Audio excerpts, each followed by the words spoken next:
Fase 6, roll action. Selamat pagi Bu. Ya, pagi. Bu, di sini saya Bu dan Titi. Saya di sini akan menjelaskan kepada Ibu ya pertolongan pertama apa aja sih yang bisa Ibu lakukan di rumah.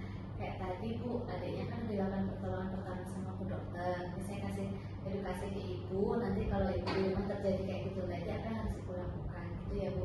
Saya minta waktunya 10 menit aja untuk menjelaskan beberapa edukasi dari saya ke Ibu ya. Yang pertama Bu, nanti di rumah kalau misalnya Ibu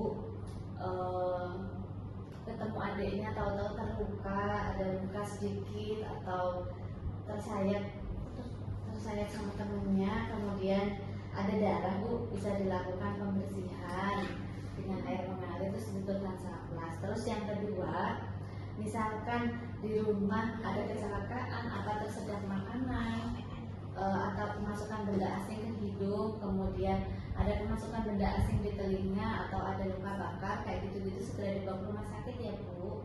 Terus yang kedua, kalau misalkan di rumah adiknya jatuh nih Bu, jatuh terus ada memar, bisa dikompres dengan air dingin ya Bu. Fungsinya itu untuk mengurangi lebam dan menghentikan perdarahan yang terjadi sama adik Ibu kalau misalkan jatuh.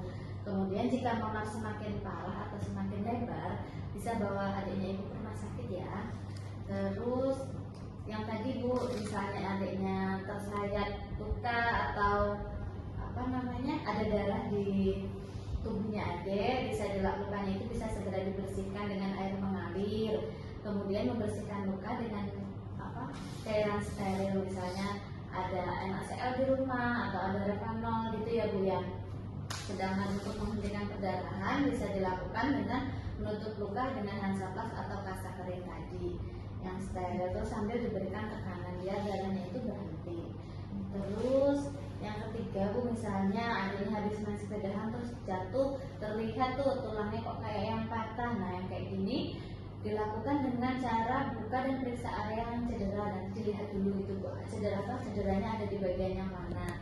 Kalau misalnya memang ada luka patah, bisa dilakukan perban setiap luka terbuka, balut dan bidai di area yang cedera. Jadi tangannya itu dibalut, atau yang patah tadi dibalut dengan bidai ya Bu, jadi balut bidai. Terus setelah itu segera cari pertolongan medis ya Bu ya, bisa telepon UGD atau nelfon suami Ibu biar suami Ibu mengantarkan ke rumah sakit gitu.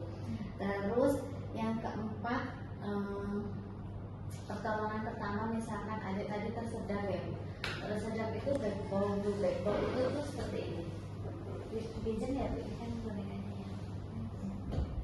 Kemudian meletakkan anak dengan posisi tengkurap seperti ini ya Bu. Ini namanya posisi blackball. Terus meletakkan kepala lebih rendah daripada badan, kemudian melakukan pukulan selama 5 kali dengan menggunakan tumit pada telapak tangan. Jadi gini Bu, ditekuk ya Bu selama 5 kali sampai ada makanan atau benda yang keluar tersedak tadi. Jadi yang tersedak itu sama makanya keluar. Kalau misalnya memang belum ada yang keluar, dilakukan Herlitz maneuver, yaitu tindakan melakukan berbalikan ke belakang anak. Jadi kita di sini posisinya di belakang adiknya Bu. Nah di sini kemudian mempertemukan kedua tangan dengan salah satu dengan tangan yang mengepal ini Bu. Nah tangannya ada begini, terus tangan kita berada di bawah sternum. Sternum ini tulang yang di bawah punggung ya Bu. Nah dada ini udah Bu. Terus dilakukan penekanan ke atas begini ya Bu, sampai makanannya itu keluar. Kalau misalnya setelah dilakukan tindakan seperti itu masih ada yang belum bisa bergerak atau kesulitan bernapas, segera lakukan pemeriksaan di sekitar mulut adik Bu, apa ada